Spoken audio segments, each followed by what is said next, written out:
Hola niños, este es el momento del Rincón Infantil. Para esta oportunidad quiero presentarles a Bobby. Bobby vive en la casa de la familia Sánchez. En ese hogar viven el papito, la mamita, vive también Samuelito y Sandra. Ellos quieren mucho a Bobby. Ellos estaban a punto de salir de vacaciones y todos estaban muy emocionados porque se iban de vacaciones.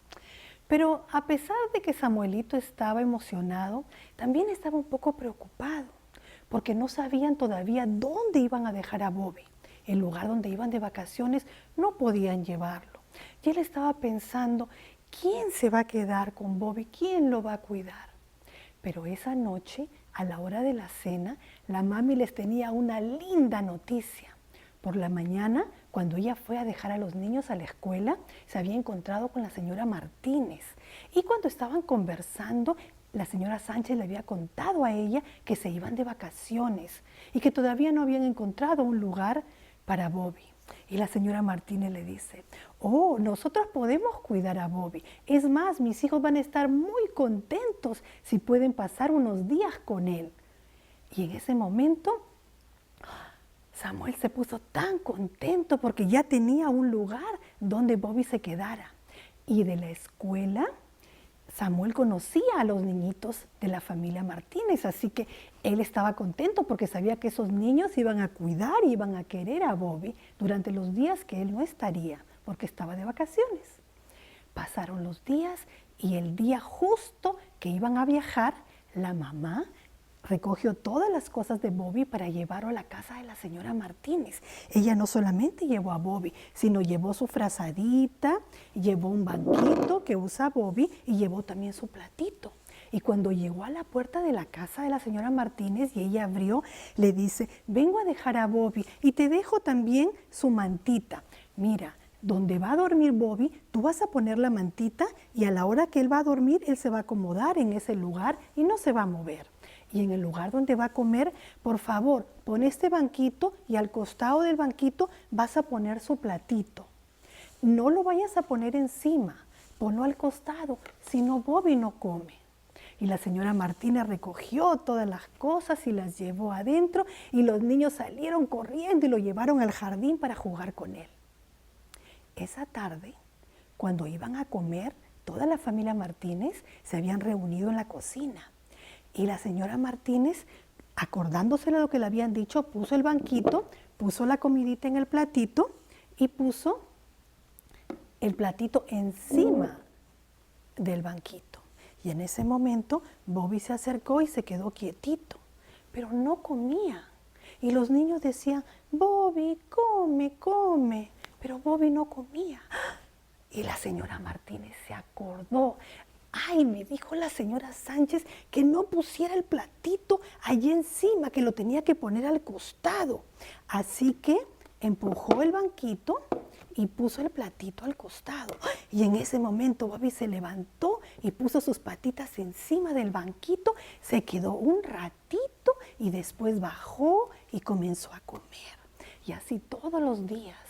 Y era un misterio en la casa porque cada vez que le servían a Bobby en su platito, él primero ponía las patitas encima del banquito y después de estar un ratito, él bajaba y entonces comía de su platito. El día que la familia Sánchez regresó y fueron a recoger a Bobby, cuando estaban en la puerta ya recogiendo todas las cosas, la señora Sánchez le pregunta, ¿cómo se portó Bobby? Oh, Bobby se portó muy bien, pero ¿sabes qué? Algo me llamó la atención. El primer día que le dimos de comer, yo me olvidé de lo que tú me dijiste y puse el platito encima del banquito. Pero Bobby no quería comer y después me acordé de lo que tú me habías dicho, que el platito iba al costado del banquito.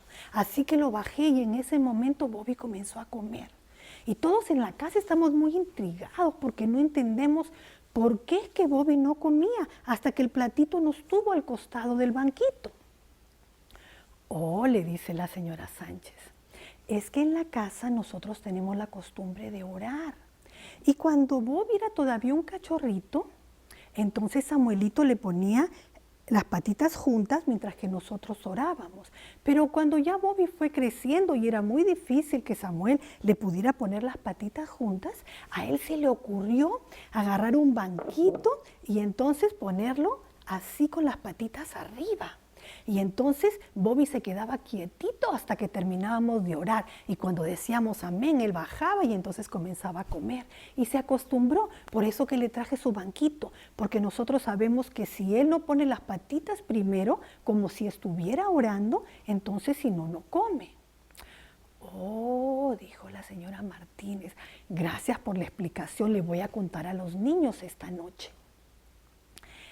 Esa noche, cuando se reunieron al lado de la mesa, la mami les dice, ya sé por qué Bobby no comía si no ponía las patitas en el banquito.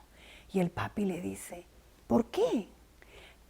Entonces la mami les comenzó a contar todo lo que la señora Sánchez les había dicho. Y en ese momento, el papi dice, Bobby nos ha dado una gran lección. Yo creo que nosotros tenemos que hacer lo mismo.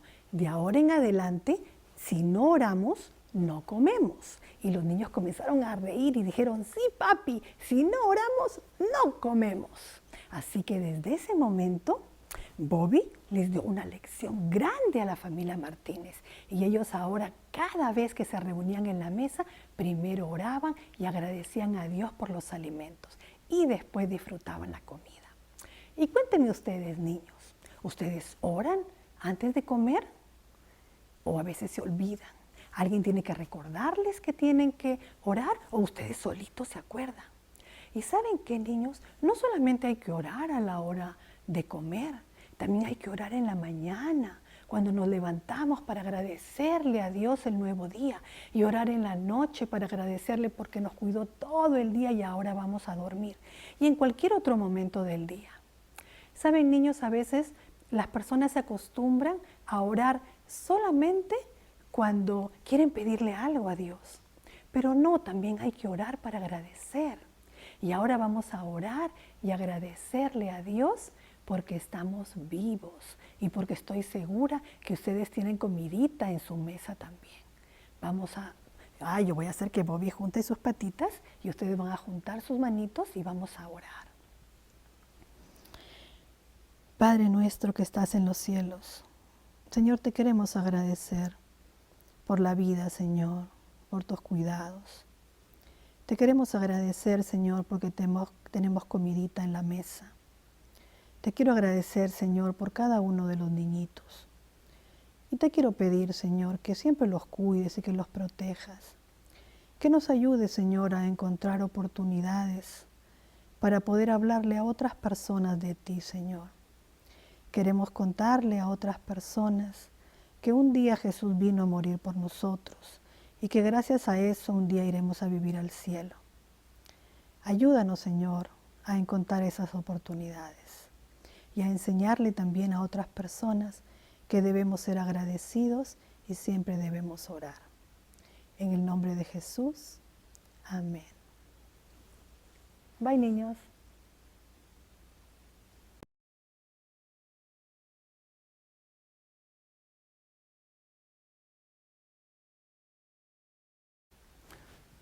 Estamos juntos en esta hora para poder estudiar la palabra del Señor. Allí donde ustedes se encuentran, quiero que inclinen por favor su rostro y vamos a pedir la bendición de Dios para estudiar su palabra. Querido Padre que estás en el cielo, queremos estudiar tu palabra y necesitamos la presencia de tu Santo Espíritu, que podamos tener la presencia de tus santos ángeles ahí en los hogares de tus hijos donde se encuentran, que juntos podamos salir fortalecidos con este estudio. Te lo rogamos en el nombre de Jesús. Amén. El título de nuestro estudio para hoy es ¿qué quiere decir Dios a través de la pandemia? Y yo sé lo que tú estás pensando. Tú estás pensando, pastor, ya estamos cansados, estamos saturados, venimos con esto hace ya un buen tiempo, escuchando las noticias, viendo los reportajes, y los expertos hablan y todo el mundo da su opinión y adicionalmente a eso las personas nos mandan textos, nos mandan videos y todo el mundo tiene una idea de lo que está ocurriendo en relación a esta enfermedad. Pero yo quiero compartir esta mañana algo que se encuentra en la palabra de Dios. Este es un tiempo de reflexión, este es un tiempo donde nosotros necesitamos darnos cuenta de que no es un tiempo igual a cualquier otro tiempo del pasado. Es cierto, todos queremos que esta pandemia termine, que nuestras vidas vuelvan a la normalidad de antes. Y a pesar de que los estados nos están ya dando la posibilidad de que se abran los negocios, se abran las iglesias, la normalidad de antes no la vamos a volver a tener. No por lo menos hasta un buen tiempo donde se encuentre la solución para esta enfermedad. Sin embargo, vamos a tener que acostumbrarnos a nuevos normales. Cosas que no pensábamos que antes teníamos que hacer, hoy día las vamos a tener que hacer. Pero solamente déjame recordar junto contigo qué cosa es lo que ha venido ocurriendo. Esta pandemia, esta enfermedad ha terminado enfermando a millones de personas. Ha dejado sin trabajo a cientos de miles, ha dejado sin dinero a muchos y en muchos casos sin la posibilidad de volver a tener los mismos trabajos que tenían antes. Estaba leyendo un artículo sobre el testimonio de una persona que dijo: me tomó 4 años comenzar mi negocio y ahora se destruyó solamente en unas cuantas semanas. Esta enfermedad ha truncado sueños, ha truncado graduaciones, ha truncado bodas.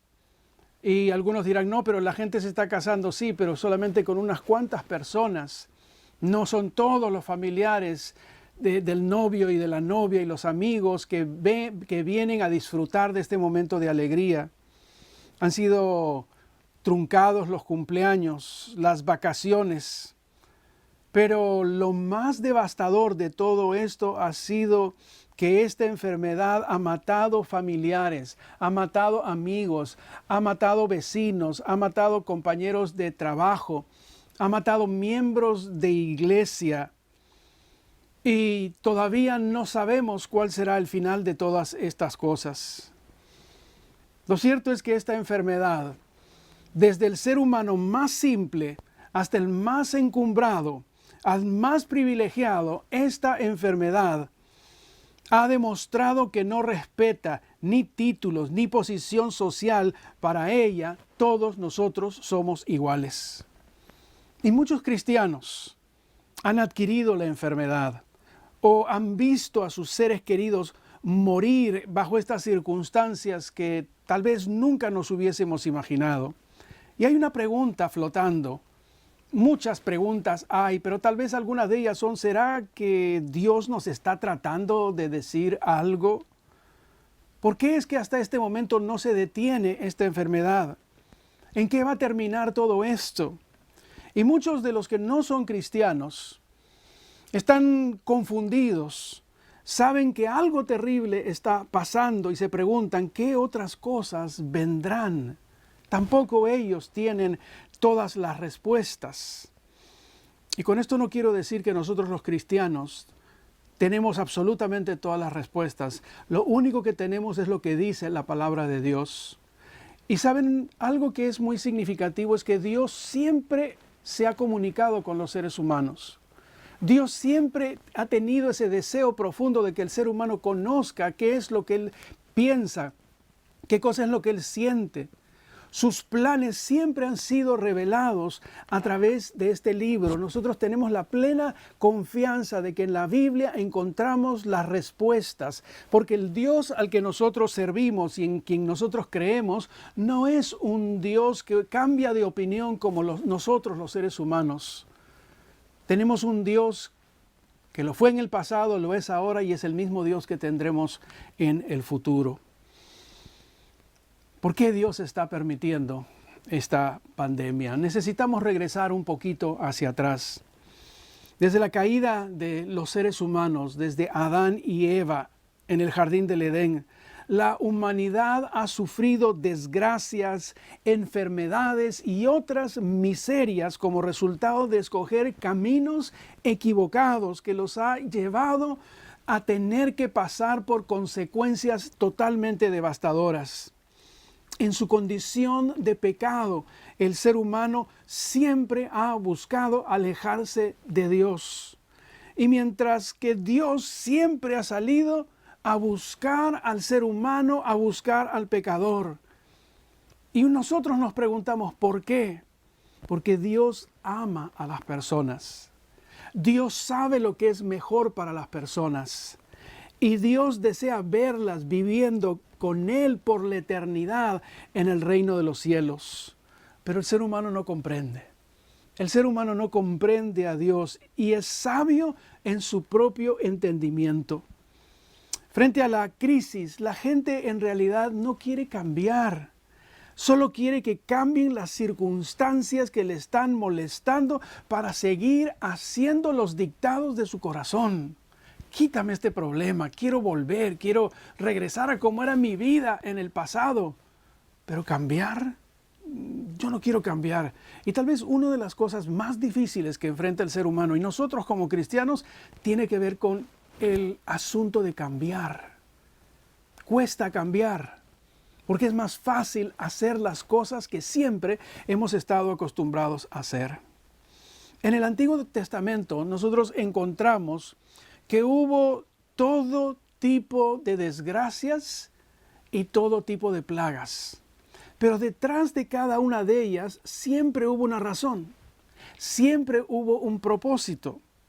Encontramos, por ejemplo, una de las historias más significativas está en el libro de Éxodo, en los capítulos 7 hasta el 12, que es la historia de las 10 plagas que sobrevino sobre Egipto por medio de Moisés bajo el mandato de Dios. Y ustedes pueden leer todo ese despliegue impresionante de plagas. ¿Cuál era el trasfondo? Dios estaba buscando apelar al corazón de Faraón. Quería demostrarle que hay un Dios en el cielo que es el creador de todas las cosas y que él, Faraón, un ser humano, necesitaba obedecer a Dios. Y vez tras vez, Faraón decidió endurecer su corazón a pesar de las muestras espectaculares del poder de Dios. Como resultado de su necio corazón, terminó rechazando a Dios y cayeron las plagas sobre toda una nación que destruyó el ganado, destruyó los sembríos, destruyó los animales y también destruyó a los primogénitos. Todo esto como resultado de no haber querido escuchar a Dios ni ver las muestras de este Dios creador todopoderoso. El corazón de Faraón no es el corazón de alguien que se quedó en la historia. El corazón de Faraón es una manera de ser que trasciende el tiempo y la historia. Es el corazón de los seres humanos que, como mencioné hace un momento, no quieren darle a Dios la oportunidad de mostrarles algo diferente. No, hablar de Dios, ¿por qué vamos a hablar de Dios? Hoy más que nunca está de moda ser ateo. Es más, la gente lo dice con mucha jactancia, la gente lo dice con mucho orgullo. No creo en Dios, o tengo mi manera de creer en Dios. Y mejor si Dios no interviene en mi vida. Todo esto es el resultado de simplemente anular a Dios de la vida como lo hizo el faraón. Cuando nosotros encontramos el deseo de Dios Dios se complace en estas plagas. Dios estaba complacido en las plagas que vinieron sobre Egipto. Siempre ha existido un propósito. Primera de Timoteo, capítulo 2, los versículos 3 al 7 nos muestran cuál es el deseo, cuál es el propósito de Dios. Dice la palabra del Señor, porque esto es bueno y agradable delante de Dios nuestro Salvador. Versículo 4. El cual quiere, y aquí viene ese deseo, quiere que todos los hombres sean salvos y vengan al conocimiento de la verdad. Ese es el deseo de Dios. Dios ama tanto al ser humano que mandó a Cristo Jesús a este planeta para que se mezclase con los seres humanos, para que pudiese experimentar lo que era ser un ser humano, experimentar sus alegrías, experimentar sus angustias, experimentar su dolor, experimentar sus limitaciones, experimentar lo que era la tentación. Pero Jesús vino trayendo esas buenas nuevas. Jesús vino a compartir la agenda, el deseo de Dios. Por eso dice ahí, Dios quiere que todos los hombres sean salvos y vengan al conocimiento de la verdad. Porque hay un solo Dios, un solo mediador entre Dios y los hombres, Jesucristo, hombre, el cual se dio a sí mismo en rescate por todos, de lo cual se dio testimonio a su debido tiempo. Pero por esto yo fui constituido predicador y apóstol, digo verdad en Cristo y no miento, dice el apóstol Pablo, y maestro de los gentiles en la fe y en la verdad. El apóstol Pablo comprendía el deseo de Dios. Dios no quiere que nadie se pierda. Dios no quiere que nadie perezca. Dios va a utilizar todos los medios posibles para que el ser humano pueda, frente a las diferentes situaciones de devastación, que el ser humano pueda tener un tiempo de reflexión, pueda mirar hacia arriba y pueda pensar y decir, Dios está tratando de decir algo. Hay una cita en Profetas y Reyes, en la página 207. Dice, ¿con cuánta frecuencia oímos hablar de terremotos, de ciclones, así como de la destrucción producida por incendios, por inundaciones, con gran pérdida de vidas y de propiedades? Aparentemente, estas calamidades son estallidos caprichosos de las fuerzas desorganizadas y desordenadas de la naturaleza, completamente fuera del dominio humano. Pero en todas ellas puede leerse el propósito de Dios. Se cuentan entre los instrumentos por medio de los cuales Él procura despertar en hombres y mujeres un sentido del peligro que corren. Les acabo de mencionar de que Dios utiliza todos los medios. Primero, Dios trabaja a través de la apelación, del razonamiento.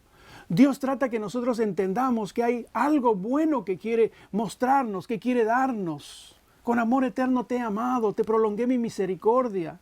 Con cuerdas de amor te atraje hacia mí. Pero la dureza del corazón humano es tremenda. Entonces Dios deja que las cosas ocurran. Deja que simplemente las diferentes desequilibrios de la naturaleza se produzcan, pero Dios dice allí, en todas puede leerse el propósito de Dios. Se cuentan entre los instrumentos por medio de los cuales Él procura despertar en hombres y mujeres un sentido de peligro. Te hago una pregunta esta mañana, ¿será que Dios está queriendo despertar al mundo entero que no conoce a Dios? ¿Será que Dios está tratando de que la gente pueda entender? Hay un Dios creador, hay un Dios sustentador, hay un Dios que interviene en los asuntos de los seres humanos. Dios no va a cesar, Dios va a continuar, porque todo esto es para que la gente se dé cuenta. Cuando dice la expresión un sentido de peligro que corren, ¿cuál es el peligro? Perder la vida eterna. Es la más grande pérdida. Perder la vida eterna. ¿De qué sirven haber vivido en esta tierra 70, 80, 100 años, cuando al final de ese tiempo termino perdiendo mi alma, cuando Dios me quiere dar la vida eterna? No tiene sentido. No tiene sentido. Y sin embargo, la mayoría de las personas toma la decisión de contentarse viviendo como ellos quieren, sin tener en cuenta a este Dios. Pero vuelvo a repetirles, Dios quiere salvar a la humanidad, haciendo que vengan al conocimiento de la verdad. Él quiere despertar en hombres y mujeres el peligro que corren si no aceptan la verdad. ¿Y cuál es la verdad? En un tiempo postmodernista, ¿cuál es la verdad? Bueno, hay una sola verdad y esa verdad es Jesucristo. ¿Cómo sabemos eso? Porque Juan, en el libro de Juan, el capítulo 14 y el versículo 6 dijo, Jesús dijo, yo soy el camino y la verdad y la vida, y nadie viene al Padre sino por mí. La verdad no es un concepto, la verdad no es una idea, la verdad es una persona, y esa persona es Cristo Jesús. Hemos visto que Dios está en el negocio de salvar al ser humano que no le quiere y al ser humano que no le acepta. Pero también ahora viene otra pregunta. ¿Qué quiere Dios hacer con su iglesia? ¿Será de que Dios también está tratando de comunicarle, darle un mensaje a la iglesia? Así como Dios quiere despertar a la humanidad, Dios también quiere hacer algo por su iglesia. En el libro de Amós, en el capítulo 4, en los versículos que van del 6 al 11, encontramos que Dios habla con claridad sobre su propósito a través de los desastres que ocurrieron en el pasado. Y no es la idea de que haga un análisis completo de toda la historia que estaba ocurriendo en el libro de Amós. Pero una cosa es cierta. El pueblo de Dios se hacía llamar el pueblo de Dios, pero no vivían de acuerdo a como Dios quería. No vivían. Vivían siendo el pueblo de Dios, pensando que por el hecho de ser llamados el pueblo de Dios, automáticamente las bendiciones vendrían, no importa cómo ellos actuasen. Y miren lo que dice allí. Vamos a leer. Y hago la pregunta otra vez. ¿Será que Dios está comunicando el mensaje que le comunicó también a la gente que no lo conoce? ¿Le está queriendo comunicar a su iglesia? Te voy a dar unos minutitos. Consigue tu Biblia. Tú tienes que leerlo. Es más, si tú eres de las personas que subraya la Biblia, trae algo. Libro de Amós. Y no es tan fácil encontrarlo. Es llamado los profetas de los profetas menores, no porque eran chiquitos, sino simplemente porque los mensajes que ellos tenían eran mensajes tal vez un poco más cortos. Amós capítulo 4, los versículos 6 al 11. Miren lo que Dios está diciendo, miren lo que Dios ha permitido. Miren, yo les hice pasar por hambre en todas sus ciudades y los privé de pan en todos sus poblados. Con todo, ustedes no se volvieron a mí, afirma el Señor. Versículo 7. Yo les retuve la lluvia, cuando aún faltaban 3 meses para la cosecha. En una ciudad hacía llover, pero en otra no. Una parcela recibía lluvia, mientras que otra no, y se secó. Versículo 8.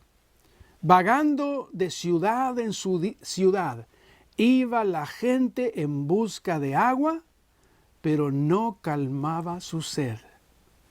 Con todo, ustedes no se volvieron a mí, afirma el Señor. Versículo 9.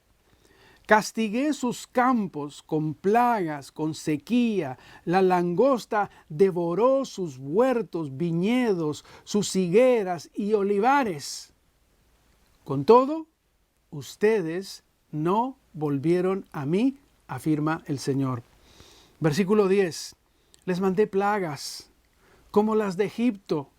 Pasé por espada a sus mejores jóvenes. junto con los caballos capturados, hice que llegara hasta sus propias narices el hedor de los cadáveres. Con todo, ustedes no se volvieron a mí, afirma el Señor. Versículo 11. Yo les envié destrucción como la de Sodoma y Gomorra. Quedaron como tizones arrebatados del fuego. Con todo, ustedes no se volvieron a mí, afirma el Señor. Amós menciona siete tipos de desastres: hambre, sequía, el viento solano, las plagas, langostas, mortandad, muerte a espada, terremotos. Mediante cada una de estas desgracias, el deseo más grande de Dios para su pueblo era que éste se volviera hacia Él. 5 veces menciona la expresión que necesitaban ellos volverse, pero ellos, con el corazón duro, dice, aún así, ellos no se volvieron. 5 veces hace la apelación. El deseo más grande de Dios hoy en medio de la pandemia es que nosotros en este tiempo como cristianos adventistas del séptimo día necesitamos reflexionar, necesitamos saber el tiempo que estamos viviendo. Dios desea que busquemos como nunca antes. Mira, yo no sé si tú te has puesto a pensar en esto. Hoy más que nunca tú tienes el tiempo de convertirte, tú como papá o tú como mamá, tienes para convertirte en el maestro de tus hijos. Es probable que tú alguna vez les haya dado estudios bíblicos a las personas, amigos, vecinos o alguien, o que inclusive has tenido un hogar e iglesia en tu casa, pero nunca antes has tenido la oportunidad de tener a tus hijos sentados delante de ti para poder hablarles, miren, vamos a estudiar la Biblia, este es el tiempo que necesitamos ir, vamos a encontrar qué cosa es lo que Dios nos está tratando de decir. Vamos a ver cuáles son las profecías, vamos a repasarlas. Estoy casi seguro que la mayoría de nuestros hijos no conocen las profecías bíblicas. No saben, y no es el hecho de conocer solamente el futuro. Porque hay gente que piensa que para estudiar profecías basta con solamente conocer, oh mira, nosotros conocemos el futuro. No. El estudio de las profecías es para que tú tengas confianza plena de que hay un Dios que tiene el control de todas las cosas. Dios tiene el control, pero en el medio y el centro absoluto de las profecías está Cristo Jesús. Él es el centro absoluto de las profecías. Él es el que te da la esperanza. Él es en el medio de la devastación de lo que todavía va a ocurrir en el mundo. Te dice, no te preocupes, yo tengo el control de esto. Yo sigo teniendo y seguiré teniendo el control absoluto de estas cosas. Qué tiempo más maravilloso que Dios nos ha dado. Este es el tiempo. Siéntate con tus hijos, ora. Me temo que este ha sido un tiempo para revisar todas las diferentes películas. Que este es un tiempo donde hemos visto la mayor cantidad posible de películas y estamos saturados de ver las películas de los diferentes canales. Y sin embargo, para el cielo, este es un tiempo de oportunidad. Este es un tiempo de poder hacer que nuestros hijos adquieran una experiencia que tú mismo, como padre, como madre, tú mismo que adquieras una experiencia como no la has tenido nunca antes. Ese era el deseo de Dios. Dios quería que su pueblo pudiese acercarse a Él. Y tú me puedes decir, pastor, yo no estoy alejado, yo no me he ido, yo voy a la iglesia. Y yo te digo que ese no es el problema. La pregunta es, ¿cómo está tu relación diaria con Dios? ¿Eres un discípulo de Jesús? ¿Eres una persona espiritual? ¿Qué significa espiritual? Es alguien que se deja controlar diariamente por el poder del Espíritu Santo. La única persona que puede responder esas preguntas eres tú. Cristianismo no es una cantidad de reglas una cantidad de normas. Para mucha gente, cristianismo es hacer una cantidad de cosas y dejar de hacer otra cantidad de cosas. Y eso no es cristianismo. Eso es legalismo. Legalismo es simplemente pensar de que yo cumpliendo una cantidad de cosas voy a ser salvo. No, eso no es cristianismo. Cristianismo es una relación diaria, estrecha con Jesús. Es una relación donde tú le vas a dar la oportunidad al Espíritu Santo que te lleve a Jesús, que cambie tu mente, que cambie tu manera de pensar, que cambie tu manera de ser. Pero así como Dios en el pasado no tuvo ningún problema en mostrar estas desgracias y estas situaciones por amor, y ahí es la parte donde nosotros no las vamos a entender, porque Dios simplemente nos ama tanto que cuando tomamos la decisión de no querer hacer lo que Él está pidiéndonos, simplemente dice, ok, está bien, simplemente las cosas se van a dar de manera natural. Pero lo cierto es que Dios nos ama tanto que va a utilizar todos los medios, aún la pandemia, para cumplir sus propósitos de redención, para que podamos aprender que necesitamos tener una relación diaria con Jesús. Necesitamos como discípulos ser obedientes a sus enseñanzas. El cristianismo es un estilo de vida que afecta lo que veo, lo que oigo, lo que digo, mi relación con las demás personas. Pero no solamente eso. Necesitamos la unción diaria del Espíritu Santo. Necesitamos un reavivamiento personal. ¿Sí? El Dios del pasado es el Dios de ahora. El Dios de amor del pasado es el Dios de amor de hoy día. Y es el Dios que manifiesta. Podemos llamar esta pandemia como una señal de la alarma de Dios. Todos los días te despiertas para ir a trabajar, suena tu alarma. Y la alarma te está diciendo que necesitas levantarte porque tienes que hacer algo. Dios tiene su alarma y la alarma de Dios son todos estos medios que están ocurriendo. Esta pandemia, esta enfermedad. Dios tiene el propósito de que nosotros podamos captar el tiempo, pero no solamente de una manera intelectual, sino que podamos captar el tiempo y hacer algo en relación a lo que está ocurriendo. Miren esta cita del Espíritu de Profecía, Profetas y Reyes, página 59. Los cristianos deben prepararse para lo que pronto ha de estallar sobre el mundo como una sorpresa abrumadora. Ya el Espíritu de Profecía nos lo había dicho. Esto ha sido una sorpresa abrumadora para todos nosotros. Y deben hacerlo, miren, estudiando diligentemente, dice la palabra de Dios, y esforzándose por conformar su vida con sus preceptos. Dios pide un reavivamiento y pide una reforma. En el conflicto de los siglos, en la página 311, dice: una gran obra de reforma debe realizarse para preparar a un pueblo para que pudiese subsistir en el día de Dios. El Señor vio que muchos de los que profesan pertenecer a su pueblo no edificaban para la eternidad, y en su misericordia iba a enviar una amonestación para despertarlos de su estupor e inducirlos a prepararse para la venida del Señor. Esto que está ocurriendo, porque ahora no está sufriendo el mundo solo, ahora estamos sufriendo nosotros. Ahora estamos sufriendo nosotros.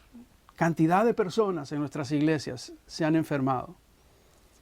Sí, y hay personas de nuestras iglesias que también se han muerto. Sí, y también hay pastores que han agarrado la enfermedad. Pero pastor, ¿qué ocurrió? Estamos en un campo de batalla. Estamos en una guerra. Y en la guerra hay personas que también sufren las consecuencias de la guerra. ¿Dios nos ha abandonado? No. Dios no nos ha abandonado. Dios nos ama demasiado para abandonarnos.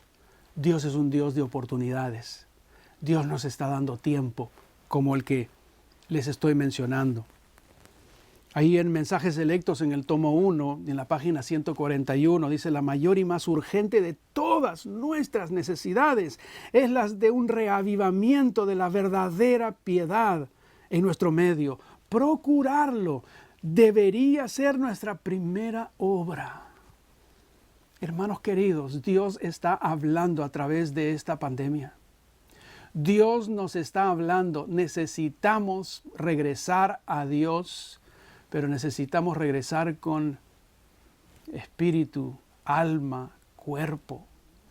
Mi mayor oración, mi mayor deseo es que cuando nosotros regresemos a la iglesia, se produzca un reavivamiento tan grande, donde nosotros podamos dejar el cristianismo superficial para convertirnos en verdaderos paladines del Evangelio, para compartirlo con la gente que todavía no conoce el amor salvador de Cristo Jesús. Y los reavivamientos son posibles. En el año de 1904, ya hace un buen tiempo, un joven estudiante de teología llamado Evan Roberts empezó él a sentir de que Dios enviaría un mensaje urgente que iba a derramar su poderoso espíritu a través de un reavivamiento en Gales, que ahora forma parte de Inglaterra. Ahora, este joven, Robert, comenzó a asistir a varias reuniones de reavivamiento porque él empezó a sentir que Dios quería hacer algo. Durante una de ellas fue movido grandemente por el Espíritu de Dios. Y orando en el altar decía, oh Dios, doblégame. Porque el primer paso para el reavivamiento es caer ante Dios, pedir perdón. Nunca va a haber un reavivamiento mientras no haya un proceso de perdón, donde uno pueda decirle a Dios, aquí estoy con todos mis pecados. Y él decía, doblégame. Lo más interesante es que su actitud denotaba un total rendimiento de su voluntad para hacer la voluntad de Dios. Y esa es otra cosa. Un reavivamiento va a venir cuando tu cerebro completo, tu alma, tu espíritu completo se lo vas a dar a Dios. Y acá está, Señor, mi voluntad está en tus manos ahora. Quiero hacer tu voluntad. Con ese entusiasmo, Roberts regresó a la iglesia en la cual él pertenecía, la iglesia donde él había crecido. Y estaba lleno de fuego por dentro. Él sabía que Dios le estaba dando en su corazón la necesidad de poder compartir con otros.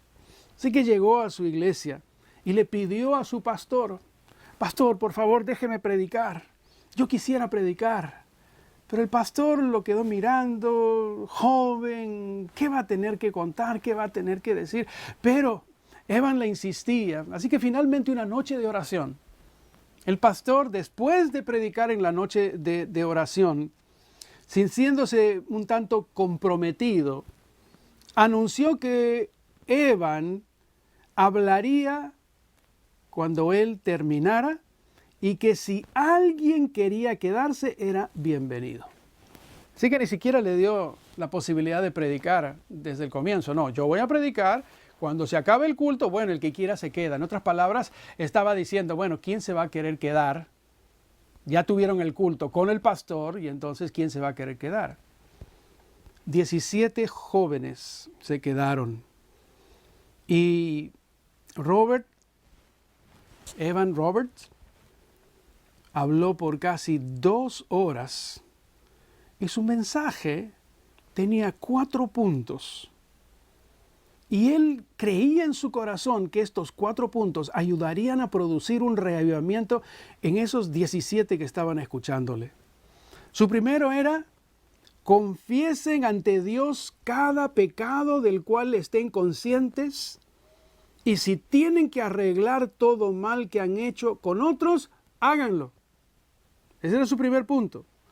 El segundo punto era, despójense de todo hábito dudoso y malo que hayan en sus vidas. No les dijo despójense de un poquito, de todo. El tercero, estén preparados para obedecer la voz del Espíritu Santo inmediatamente. Y su último punto era: testifica a otros de tu relación con Jesús. Y esos fueron los 4 puntos de este joven entusiasmado, lleno del poder del Espíritu Santo. Cuando él terminó de hablar, hizo un llamado. Y los 17 jóvenes fueron hacia el altar y de rodillas clamaron a Dios y oraron hasta las 2 de la madrugada. Y esa noche, escuchen bien, nada de cosas espectaculares. No, esa noche, como resultado de ese acto de sumisión de estos jóvenes, fue el inicio de uno de los más grandes movimientos de Dios en la historia. Al finalizar la semana, 60 personas fueron ganadas para Cristo. En el transcurso de ese año y medio más o menos, el reavivamiento arrasó con toda la nación de Gales. Y escuchen bien, más de 1 millón de personas se convirtieron a la fe salvadora de Cristo Jesús. 1 millón de personas. Una persona llena del poder del Espíritu Santo, con un mensaje simple. 17 jóvenes produjeron uno de los más grandes reavivamientos que se ha visto. Ahora, el reavivamiento fue tan grandioso que la cultura de la nación cambió drásticamente. De repente hubo una ola de bancarrotas. Todos los bares y las tiendas que vendían licor cerraron sus puertas porque ya nadie venía a emborracharse. Pero no solamente eso. El trabajo en las minas de carbón casi se detuvo por completo, porque las mulas que jalaban los vagones estaban tan acostumbradas a escuchar malas palabras de parte de los trabajadores que después que estos se convirtieron y dejaron de hablar malas palabras, las mulas dejaron de reconocer sus voces de mando.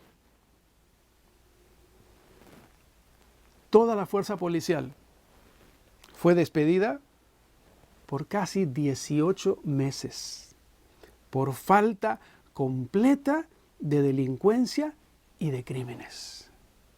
Pero se registra un caso.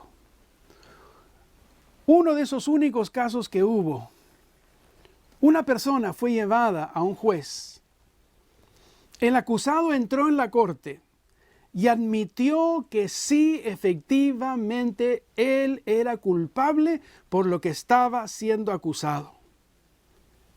Y el juez llevó a este hombre a Cristo, apeló en su corazón y el jurado cerró el caso cantando un himno. Ese reavivamiento que comenzó en Europa, eventualmente cruzó el Atlántico y barrió Nueva York, sí, de Nueva York donde tanta gente ha muerto. Barrió Nueva York, barrió New Jersey. Y todos los días en el periódico había una sección donde decía, en el New York Times, los conversos de hoy, y mostraban los nombres de aquellas personas que habían sido convertidas. Hermanos queridos, lo cierto es que el mundo ha cambiado tremendamente desde que ocurrió esto en 1904. El mundo de hoy es un mundo más oscuro, es un lugar más siniestro y parecería que esto que estoy contando sería algo imposible que pudiese ocurrir. Y sin embargo no lo es. Dios quiere producir un reavivamiento en nuestras vidas.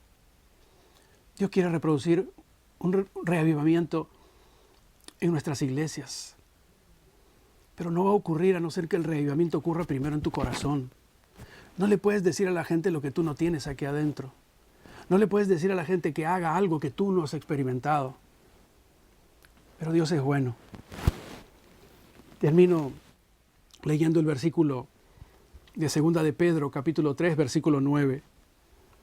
El Señor no retarda su promesa, según algunos la tienen por tardanza, sino que es paciente para con nosotros, no queriendo que ninguno perezca, sino que todos procedan al arrepentimiento. ¿Qué dice el versículo? Dios es paciente. No quiere que nadie se pierda. No quiere que nadie perezca, o sea, que muera. Quiere que todos se arrepientan. Este es un tiempo de oportunidad.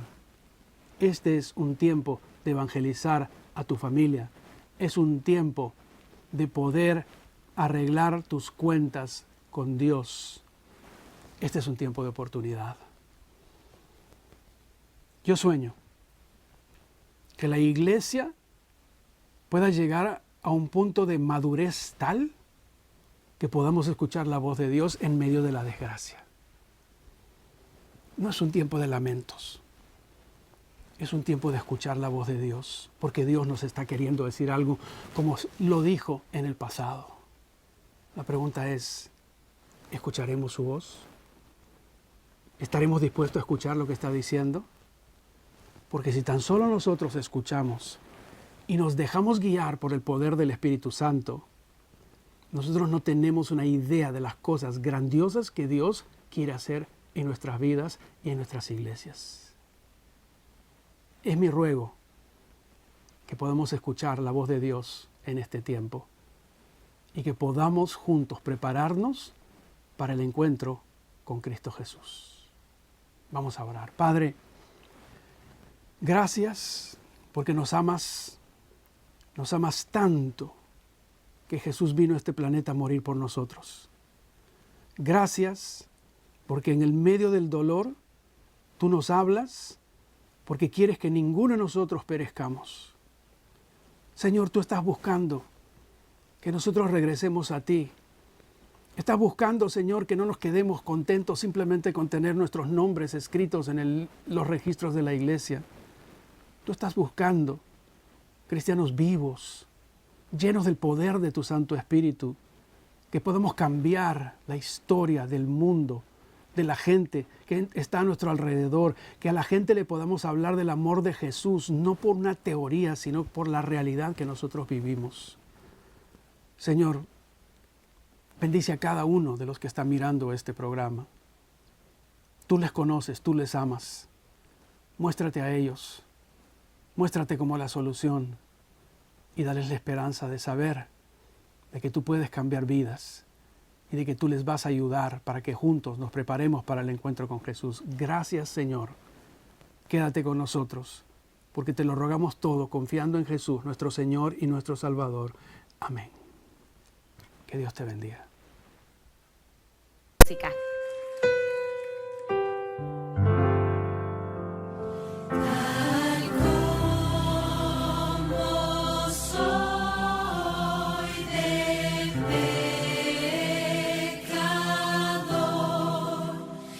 See